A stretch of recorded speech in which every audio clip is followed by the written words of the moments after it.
Pak Ustaz, pertama sekali, kata seorang jamaah, sejak kebelakangan ini, dah hampir 3 tahun, lebih kurang, saya macam susah tidak dapat rezeki, Pak Ustaz.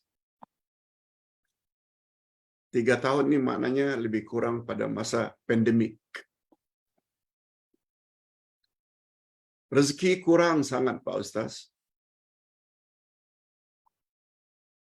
Selalu tidak ada duit. Ditambah pula ditimpa bermacam-macam penyakit. Mohon pencerahan sedikit, Pak Ustaz. Hadirin dan hadirat.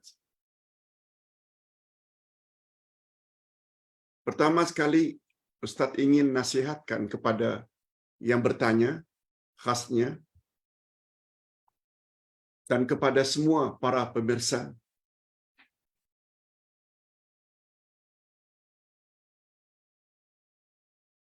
Pelajaran kita baru beberapa hari yang lalu. Di bawah topik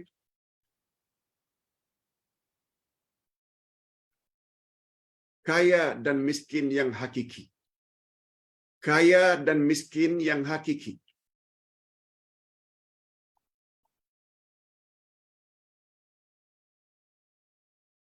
Kekayaan bukan terletak kepada harta, banyak duit. No. Hadis sahih riwayat Imam Bukhari dan Imam Muslim.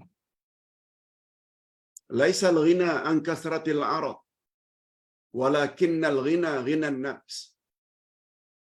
Bukan yang dikatakan kaya orang yang banyak harta, tapi kaya yang sebenar adalah kaya hati. Ada iman, penyabar, tawakal, rasa takut pada Allah, ikhlas, pemaaf. Kaya yang hakiki. Ustaz baca sekali lagi hadis sahih riwayat Bukhari Muslim. Wahai saudara-saudaraku yang dikasihi,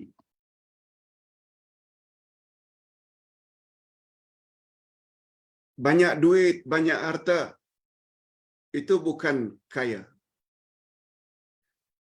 Malah kita dah jelaskan dalam pelajaran yang lalu. Lawan kaya bukan miskin. Al-Ghani. Ketika kita membahas nama Allah Al-Ghani, Maha Kaya. Lawan Al-Ghani adalah Al-Faqir. Makna Al-Faqir berhajat kepada sesuatu. Sedangkan Al-Ghani pula yang kita artikan dengan Maha Kaya, makna sebenar Al-Ghani lawan dari Al-Faqir. Kalau Al-Faqir memerlukan berhajat kepada pihak lain, Al-Ghani tidak berhajat kepada mana-mana pihak. Itu dia Allah.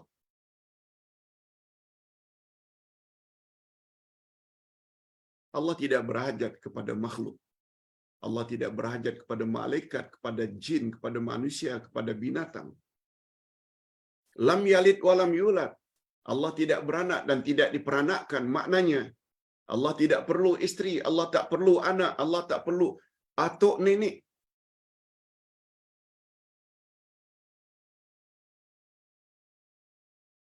Sedangkan makhluk pula, kaya macam mana pun tetap fakir. Orang kaya yang punya rumah, 5 buah rumah banglo yang mahal-mahal. Setiap banglo jutaan. Punya kereta bermacam-macam jenis, berpuluh-puluh kereta. Mereka orang kaya kah? No. Mereka fakir. Apa makna fakir? Mereka berhajat kepada pihak lain. Betul tak orang kaya tersebut memerlukan driver, supir?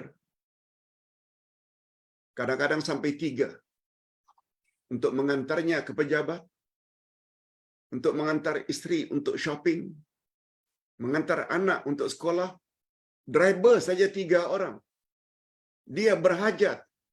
Bila berhajat, maknanya dia fakir. Dia berhajat kepada maid. Dia berhajat kepada gardener. Dia berhajat kepada nelayan untuk makan ikan. Bukan dia mancing sendiri. Dia berhajat kepada pesawah untuk makan nasi. Bukan dia tanam sendiri padi. Dia berhajat kepada pekebun-pekebun. Dia berhajat kepada...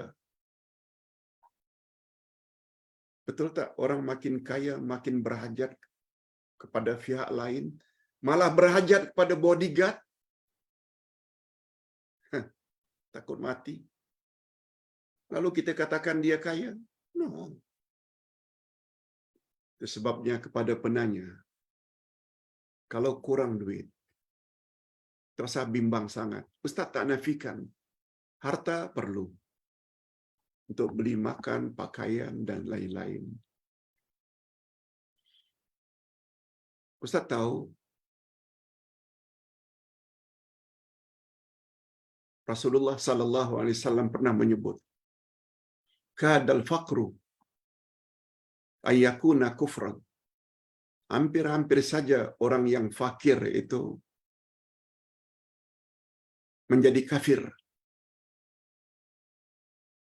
Hampir-hampir saja orang yang fakir itu, yakni miskin, orang yang ekonominya rendah, hampir-hampir saja dia jadi kafir. Berapa banyak orang-orang yang fakir karena dijanjikan beras 1 goni, dijanjikan pakaian, dijanjikan anak di sekolah ke seberang laut, overseas. Tapi dengan syarat, awak mesti masuk Kristian. Akhirnya dengan mudah masuk Kristian. Why? Mengapa? Karena kemiskinan. Kita tak nafikan. Tak usah jauh-jauhlah, di Malaysia saja. Pada tahun kemerosotan ekonomi, tahun 98, 97, 98, berapa banyak orang-orang Melayu masuk Kristian? Hampir-hampir saja kefakiran itu membuat kamu akhirnya menjadi kafir.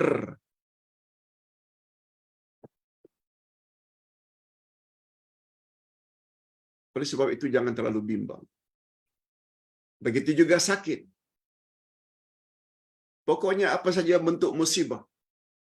Para sahabat apabila ditimpa musibah, ucap sampai 4 kali, Alhamdulillah. Bersyukur pada Allah. Diuji oleh Allah.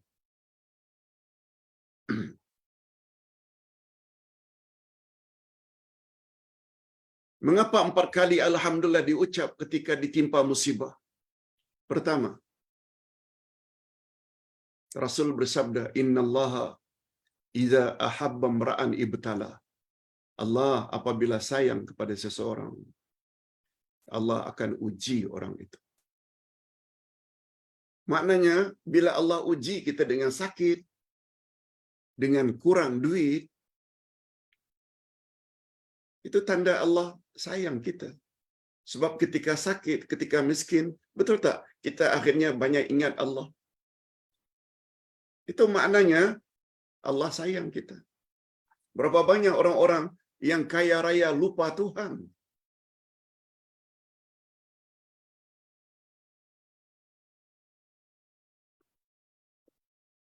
Berapa banyak orang-orang yang kaya ditimpa ekonominya merudum.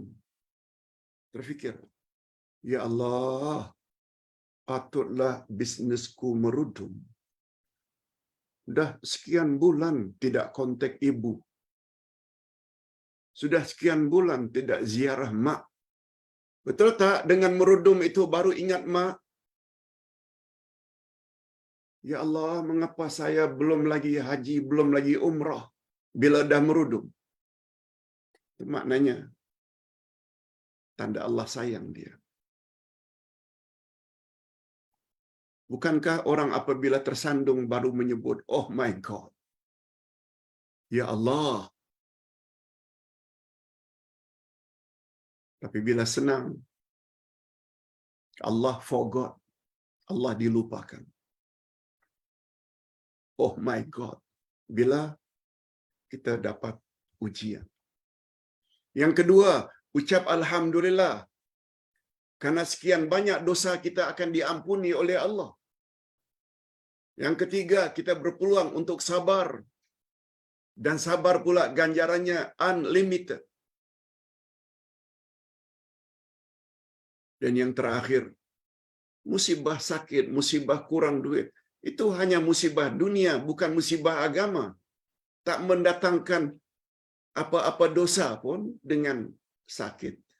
Tak mendatangkan dosa pun karena kurang duit. Itu bukan musibah agama, hanya musibah dunia. Ustaz kira cukup panjang jawaban Ustaz untuk pertanyaan tadi.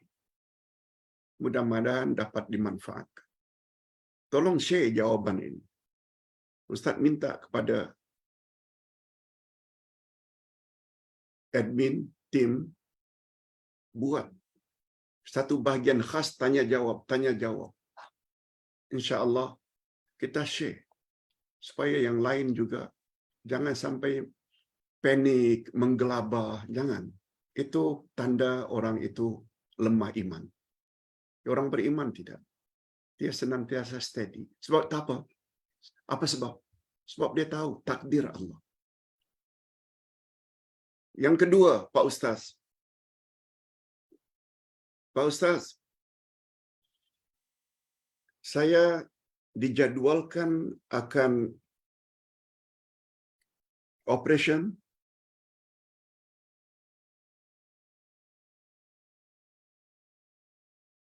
pada jam 4 petang.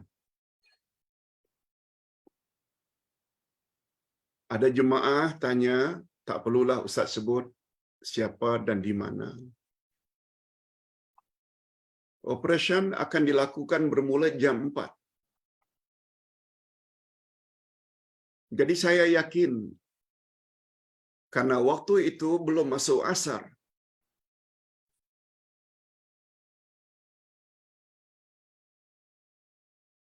Saya tak boleh salat asar. Dan karena operation yang saya akan lalui major operation besar, tentu saja biusnya full, menyeluruh, bukan minor, bukan bahagian tertentu. Setelah beberapa jam operation, saya dalam keadaan tidak sadarkan diri. Tentu akan masuk maghrib. Itu maksudnya. Pertanyaannya, boleh tak saya buat jamak takdim? Karena saya sudah tahu saya akan operation jam 4. Salat zuhur itu saya buat jamak sekali. Zuhur 4 dan asar 4. Kemudian saya tak fikir lagi asar saya. Atau sebaliknya. Kalau maghrib saya masih tidak sadarkan diri. Boleh tak saya jamak maghrib dengan isyak? Setelah nanti saya sadar sempurna. Jam 10, mungkin jam 11 malam umpamanya, saya buat jamak takhir. Maghrib 3, isyak 4. Jawab ringkas dari Ustaz, hukumnya boleh. Confirm boleh. Itu yang Allah suka. Karena kita menerima keringanan. Cuma panduan sedikit daripada Ustaz.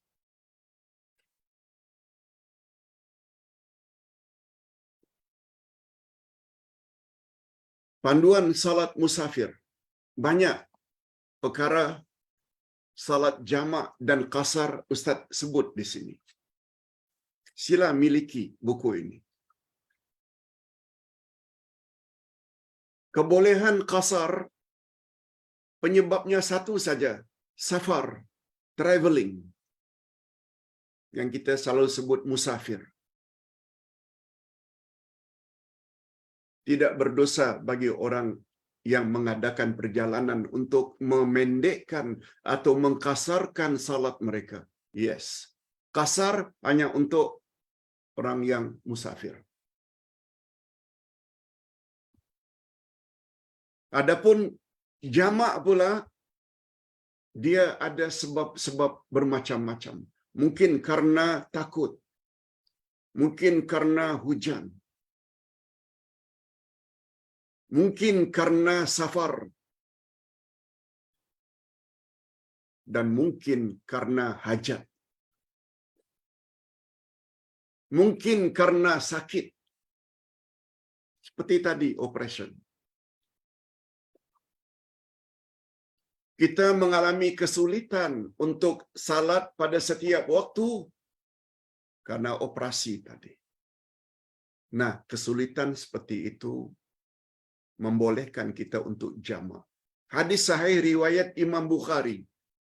Nabi salat zuhur dan asar jamak ketika di Madinah. Bukan karena musafir, bukan karena takut, bukan karena hujan. Nabi juga pernah melakukan maghrib 3, isya 4. Bukan karena musafir, bukan karena takut, bukan karena hujan. Abdullah ibnu Mas'ud. Abdullah ibnu Abbas ketika ditanya, mengapa baginda buat jamak? Padahal tidak musafir, tidak takut, tidak sakit. Jawab Abdullah ibnu Abbas, karena Nabi tidak mau menyusahkan umat. Maknanya bila ada keperluan, dan itu pun bukanlah selalu, sesekali dibolehkan kita ambil keringanan itu, yang dipanggil dengan rukhsah. Ustaz, kira cukup sampai di sini dulu. Kita jumpa lagi esok insya Allah dengan pelajaran Al-Asma'ul Husna.